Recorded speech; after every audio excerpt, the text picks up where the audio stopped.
Já há algum tempo nós temos focalizado a nossa atenção naquele que é o meio primordial como Deus fala conosco hoje, isto é, através da sua palavra, esta palavra que tem sido milagrosamente preservada até os nossos dias. E durante a semana me veio à mente um pensamento que me ajudou muito a entender a função extraordinária que é a palavra de Deus, essa palavra registrada por escrito, a função que ela exerce no desenvolvimento da vida cristã de todos que são verdadeiros seguidores do Senhor Jesus.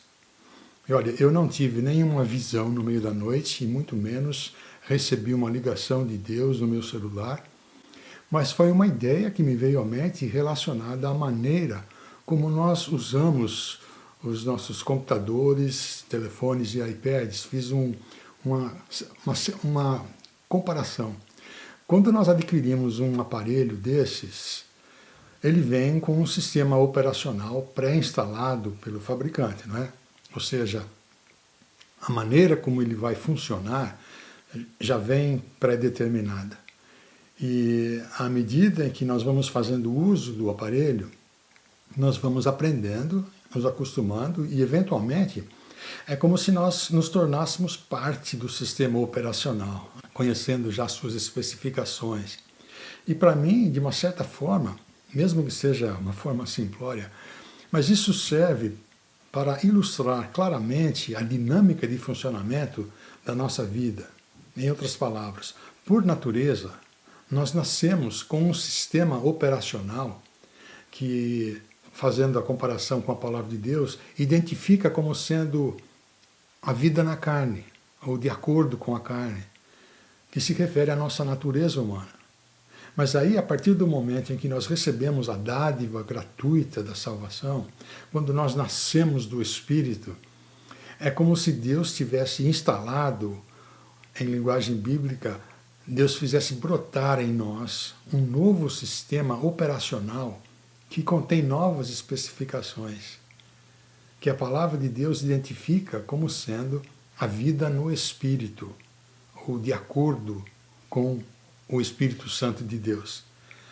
E é exatamente para que seja possível vivermos a vida no Espírito que Deus tem designado e preservado a sua palavra em forma escrita, como sendo o meio principal de falar conosco hoje. Observe, por exemplo, as declarações escritas pelo apóstolo Paulo numa de suas cartas, carta aos Romanos, capítulo 8. Quem vive de acordo com a carne tem a mente voltada para o que a carne deseja. Mas quem vive de acordo com o Espírito tem a mente voltada para o que o Espírito deseja. A mentalidade da carne é morte, mas a mentalidade do Espírito é vida e paz. Percebe como existem esses dois sistemas operacionais em nós? Um que é carnal, que é natural, enquanto que o outro é espiritual. Um vive de acordo com a carne, o outro vive de acordo com o Espírito. E quem tem a mente fixada nas coisas da carne está andando por um caminho de morte, porque o nosso sistema natural é um modo de viver que menospreza e ignora a voz de Deus. E para muitos, talvez, a maioria, isso não esteja evidente agora, no presente, porque a vida pode estar aparentemente correndo bem, o salário está bom, negócios estão dando certo, mas eventualmente a verdade da palavra de Deus vai ficar evidente. O caminho da carne é morte. Mas por outro lado, fixar a mente do Espírito nas coisas do Espírito é vida, é paz, é ter serenidade para vislumbrar a eternidade já a partir de agora, desta vida terrena.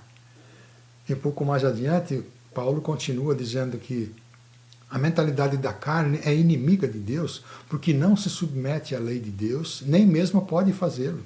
Quem é dominado pela carne não pode agradar a Deus. Vocês, porém, não estão sob o domínio da carne, mas do Espírito, se de fato o Espírito de Deus habita em vocês. Então, a conclusão prática para a qual essas declarações de Paulo estão direcionando a nossa mente é que nós precisamos desesperadamente de uma transformação radical do nosso modo natural de viver e pensar. E precisamos de uma transformação de mentalidade. Um pouco mais adiante na carta de Paulo, ele faz uma súplica aos seus leitores. Portanto, irmãos, rogo-lhes pelas misericórdias de Deus, que se ofereçam inteiramente em sacrifício vivo, santo e agradável a Deus. Esse é o culto racional de vocês. Não se amoldem ao padrão deste mundo, mas sejam transformados pela renovação da sua mente, para que sejam capazes de experimentar e comprovar a boa, agradável e perfeita vontade de Deus. Essas palavras inspiradas por Deus estão dizendo que, ao invés de nos amoldarmos, nos conformarmos ao modo de pensar e viver a vida, do modo como a nossa cultura ao nosso redor vive, esse sistema operacional com que naturalmente nascemos, ao invés disso, nós precisamos ser transformados por meio da renovação da nossa mente. E o propósito é para que sejamos capazes de experimentar e comprovar a boa, agradável e perfeita vontade de Deus. Ou seja, para que nós possamos ouvir claramente a voz de Deus. É extremamente importante para a vida cristã que nós estejamos conscientes da relevância desta súplica da palavra de Deus. Do fato que Paulo está colocando aqui diante de nós um requisito que é essencial, que é inegociável, que tem o propósito de nos levar a conhecer e a desfrutar dos benefícios da graça imensurável de Deus. Precisamos substituir esse velho sistema operacional. No sentido de sermos cristãos que glorificam a Cristo, nós seremos totalmente inúteis se nós meramente nos amoldarmos ao modo de viver da nossa natureza humana, que vive numa busca egocêntrica e incessante por satisfazer desejos e interesses próprios. E de acordo com o que acabamos de ler, o que é necessário acontecer para que não desperdicemos as nossas vidas com esse tipo de agenda e de ideologia humanista é que nós sejamos transformados. Não se amoldem ao padrão deste mundo, mas sejam transformados. Porque, afinal de contas, nós fomos salvos para viver em novidade de vida, para termos uma nova vida. E a única alternativa que a palavra de Deus apresenta para não nos amoldarmos, para não assimilarmos os valores e as filosofias seculares, não é uma nova lista de conduta, de comportamento, não. Nós precisamos ser transformados por meio de uma renovação mental. E se precisamos de uma transformação, é porque a nossa mente natural possui deficiências que não são do agrado de Deus. Portanto, a súplica que Paulo está fazendo, não se amoldem ao padrão deste mundo, isto é, desta era presente, do século presente, é uma súplica para que não adotemos a perspectiva humana a respeito do significado da vida neste mundo, a respeito da razão pela qual nós estamos neste mundo. O nosso conceito de vida, nosso conceito de vida familiar, de casamento, nosso conceito de moralidade, a respeito de identidade de gênero, etc. Ou seja, não se deixem levar por ideologias meramente humanas, seculares. Secularismo é a crença que elimina Deus ou qualquer coisa que transcende o universo, que esteja além do mundo metafísico. E assim sendo, o secularismo acredita apenas naquilo que se pode ver, medir e experimentar. Secularismo é a filosofia de vida que, em termos da razão de ser da nossa existência, acredita que a vida terrena é tudo o que existe e que não existe nada mais além dessa vida. Em termos de tempo, o secularismo quer dizer que a eternidade deve ser totalmente desconsiderada ou desprezada, porque o tempo presente, o hoje, é só o que importa. O hoje é a única coisa que existe. Assim sendo, aproveite a vida, porque a vida é uma só, né? O que importa é o tempo presente, hoje, aqui e agora. Então, viva da melhor maneira possível, que você acha que é melhor. Consequentemente, o secularismo ignora o Criador do universo e endeusa a natureza, a história, a prosperidade material, o conforto, o bem-estar, o entretenimento e o próprio ser humano, conferindo então ao ser humano a sabedoria, o conhecimento e a autoridade como se fosse um Deus. E aqui na carta aos Romanos, Deus está nos dizendo que essa é uma filosofia de vida a qual não devemos nos amoldar ou ter como referência para a nossa vida, porque é um sistema operacional puramente humanista. O que precisamos de verdade é olhar para tudo o que existe à luz dos valores estabelecidos por Deus e da eternidade. Por isso, Paulo fez questão de fazer a distinção entre conformação e transformação. Conformar-se ou amoldar-se é adequar-se à forma, é adquirir a forma, é algo que acontece externamente, enquanto que transformar-se é mudar a forma, é tornar-se diferente, e é algo que acontece internamente. Amoldar-se é adequar-se a uma forma ou a um esquema. Aliás, a palavra original grega, schematizo, traduzido aqui por conformar-se, é de onde vem a nossa palavra esquematizar.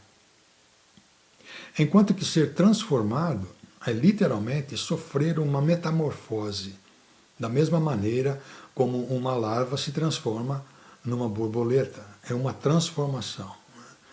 Portanto, Paulo usou intencionalmente o contraste entre conformar e transformar, deixando bem claro que, primariamente, ele não estava se referindo a meras aparências externas ou a um tipo específico de conduta pessoal.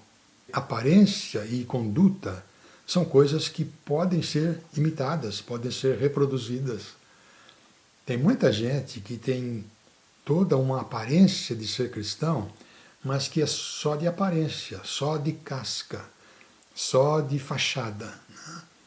Falam o idioma evangeliquez, foram batizados, fizeram profissão de fé, mas nunca se tornaram borboletas, nunca nasceram do Espírito. É o que se pode chamar de um cristão tipo camaleão. A meu ver, este é um dos maiores problemas no meio das nossas igrejas evangélicas. Aliás, foi uma das grandes queixas de Deus contra muitos israelitas, conforme está registrado no livro do profeta Isaías, Isaías 29. O Senhor diz: esse povo se aproxima de mim com a boca e me honra com os lábios, mas o seu coração está longe de mim. Em vão me prestam adoração. Seus ensinamentos não passam de ser regras humanas. Enquanto estivermos vivendo com a nossa natureza humana, a nossa transformação será primariamente uma transformação progressiva, mas do nosso ser interior. Uma transformação mental, moral, espiritual. Agora, a transformação da nossa aparência externa, visível aos olhos, é algo que só acontecerá quando Deus nos conceder um novo corpo, ressurreto. Não vai ser nesta vida terrena, né? O que o sangue de Jesus comprou foi a nossa transformação radical, essa transformação interior. E essa transformação está progressivamente sendo aplicada à nossa vida por meio do Espírito Santo de Deus. E é uma transformação do nosso sistema operacional que está progressivamente acontecendo de dentro para fora, que a palavra de Deus chama de santificação. E aqui em Romanos capítulo 12, Paulo está dizendo que a nossa responsabilidade, a nossa participação é a de cooperarmos para que isso aconteça, alimentando a nossa mente regularmente com os preceitos, os princípios, as diretrizes e as verdades que estão registradas aqui na palavra escrita de Deus, para que cada vez nos tornemos mais familiarizados e transformados. Essa é a nossa participação. É buscarmos alimento na palavra de Deus. Se dentro de nós existe anseio por sermos transformados de dentro para fora, se existe algum anseio por quebrarmos hábitos de conduta que são próprios de pessoas que ignoram e desonram a Deus, se existe anseio por ofertarmos a nossa vida inteiramente a Deus, para que ela venha a ser um ato genuíno de adoração a Deus, então nós precisamos nos dedicar intencionalmente ao cultivo e desenvolvimento de uma mentalidade, de um modo de agir e pensar que anseia vivenciar as verdades da palavra de Deus. É por meio da renovação da nossa mente que nós estamos sendo transformados. Uma segunda área problemática com a nossa mentalidade humana tem a ver com essa falta de anseio, a condição de falta de anseio por conhecer a Deus. Tem muita gente que pensa que o maior problema da mente humana é falta de conhecimento. Ela não tem acesso a todo o conhecimento de que ela precisa. E assim sendo, então, a educação é vista como sendo a maior necessidade pessoal e social que o ser humano tem. De acordo com essa perspectiva, se as pessoas obtivessem mais educação, elas não usariam suas mentes para desenvolver e tramar esquemas de corrupção ou de terrorismo. Lembra do velho ditado de que mente vazia é oficina do diabo, né?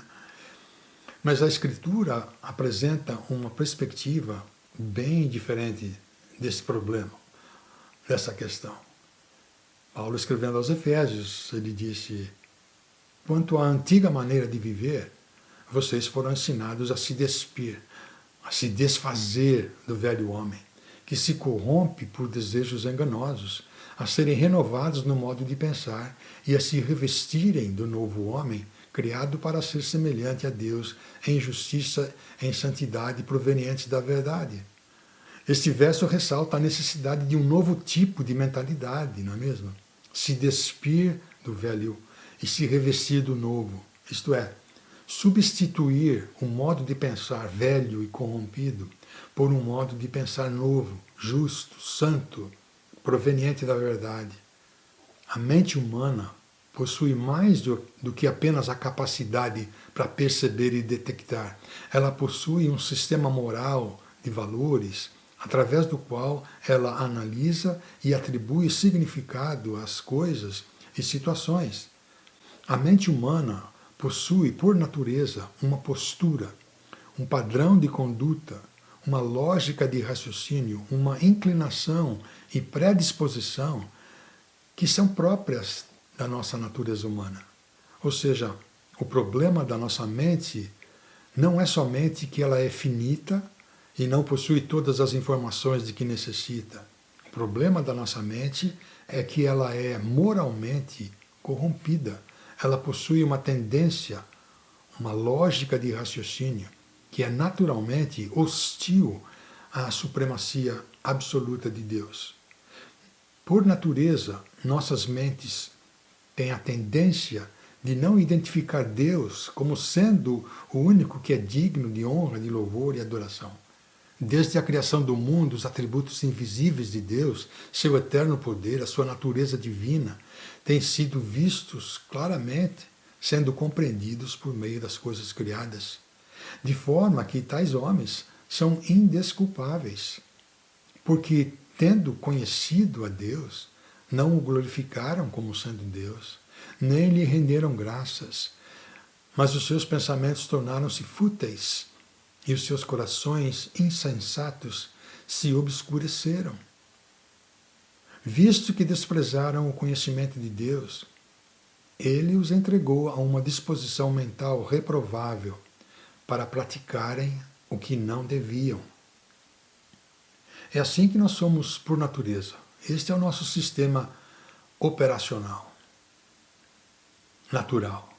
Temos uma predisposição para ignorar a Deus e todos os seus feitos. E nós comprovamos a existência dessa predisposição tanto por nossa falta de anseio por conhecermos mais a Deus, quanto pelo tanto de esforço que nós precisamos fazer para cultivar a nossa comunhão pessoal com Deus de um modo consistente, regularmente. Quer ver uma coisa? Você conhece alguém que nunca sente dificuldade para manter regularmente no seu dia a dia tempo para ler, para meditar na palavra de Deus? O fato é que a mentalidade humana tem a tendência natural de valorizar e adorar deuses de fabricação humana, ao invés de adorar o Deus Criador de tudo o que existe. Uma terceira área problemática com a mentalidade humana: a mente humana não reconhece o propósito primário da vida. Na carta que Paulo escreveu aos Colossenses, ele disse: tudo o que fizerem, seja em palavra ou em ação, façam-no em nome do Senhor Jesus, dando por meio dele graças a Deus Pai. Façam de todo o coração como para o Senhor, e não para as pessoas. Então, voltando a Romanos 12, no verso 2, Paulo ele completa o cenário mostrando que, para que isso venha a ser uma realidade, é necessário que a nossa mente esteja sendo renovada. Porque a mente humana não é, por natureza ou por instinto, uma mente que anseia adorar a Deus. A mente humana possui, por instinto, a tendência de, no mínimo, se autoadorar. Este é o sistema operacional com especificações de fábrica da nossa mentalidade humana. E não foi somente Paulo que ressaltou essa condição. O apóstolo Pedro também se referiu a ela numa de suas cartas. Primeira carta de Pedro 1. Como filhos obedientes, não se deixem amoldar pelos maus desejos de outrora, quando viviam na ignorância. Ou seja, naturalmente há uma deficiência a respeito de Deus, há uma inclinação natural de suprimir a realidade de Deus, que acaba tornando o ser humano um escravo de seus próprios desejos e paixões, uma mente totalmente egocêntrica. Somente o conhecimento de Deus, proveniente de uma mente renovada, é capaz de nos transformar, porque ele nos liberta do engano e do poder da influência dos nossos próprios desejos e paixões naturais. Uma quarta área problemática com a nossa mentalidade humana está ligada ao nosso coração. O nosso coração é um aliado da mentalidade humana. Ele aprova o que a mentalidade humana determina. Carta aos Efésios, capítulo 4, Paulo escreveu: eu lhes digo, e no Senhor insisto, que não vivam mais como os gentios, que vivem na futilidade dos seus pensamentos. Eles estão obscurecidos no entendimento e separados da vida de Deus por causa da ignorância em que estão, devido a quê? Ao endurecimento do seu coração. Pensamentos fúteis, entendimento obscurecido e ignorante, são características que são próprias de um coração endurecido, um coração insensível. Mas então, como é que nós podemos ser transformados pela renovação da nossa mente? Qual é a prescrição oferecida pela palavra de Deus? A prescrição para o cultivo de uma mente renovada é que é necessário que o Espírito Santo de Deus realize uma intervenção em nosso ser interior. Na carta que Paulo escreveu a Tito, nós lemos o seguinte, Tito capítulo 3. Quando se manifestaram a bondade e o amor pelos homens da parte de Deus, nosso Salvador, não por causa de atos de justiça por nós praticados, mas devido à sua misericórdia, ele nos salvou pelo lavar regenerador e renovador do Espírito Santo, que se derramou sobre nós generosamente por meio de Jesus Cristo, o nosso Salvador. É o Espírito Santo quem efetua a regeneração e a renovação da nossa mente. É única e exclusivamente por causa dessa intervenção do Espírito que nós podemos ser capazes de reconhecer a supremacia e a glória de Deus. Paulo faz referência a essa realidade na segunda carta que ele escreveu aos cristãos que viviam na cidade de Corinto. Todos nós que com a face descoberta, isto é, com a cegueira espiritual removida, contemplamos a glória do Senhor, e segundo a sua imagem, estamos sendo transformados com glória cada vez maior, a qual vem do Senhor, que é o Espírito. Então, o Espírito Santo de Deus é quem nos revela e nos capacita a enxergar a glória de Deus em Cristo. E é à medida em que contemplamos a glória de Deus em Cristo que a nossa mente vai sendo progressivamente renovada e o nosso coração, o nosso ser interior, vai sendo como que amolecido, se tornando sensível a ouvir a voz de Deus. Não é à toa que uma das principais armas de ataque do inimigo da nossa fé seja exatamente procurar impedir a nossa visão da glória de Deus. 2 Coríntios 4:4, o Deus desta era cegou o entendimento dos descrentes para que não vejam a luz do Evangelho da glória de Cristo, que é a imagem de Deus. É única e exclusivamente por causa desse lavar regenerador e renovador do Espírito Santo que Deus derramou sobre nós generosamente por meio de Jesus, que o nosso coração pode ser amolecido, ou desendurecido, e a cegueira do nosso entendimento seja removida, para que venhamos a ser transformados à medida em que a nossa mente vai sendo renovada. Sem esta intervenção do Espírito, nós nunca seríamos capazes de enxergar, ou até mesmo de ter anseio por ofertarmos todo o nosso ser como sendo um ato de adoração racional a Deus. E eu quero encerrar ressaltando que o propósito final desta súplica da palavra de Deus através do apóstolo Paulo é para que, ao ofertarmos a totalidade da nossa vida a Deus, desfrutaremos de uma realidade extraordinária e sobrenatural. Paulo diz ali, é para que sejamos capazes de experimentar e comprovar a boa, a agradável e a perfeita vontade de Deus.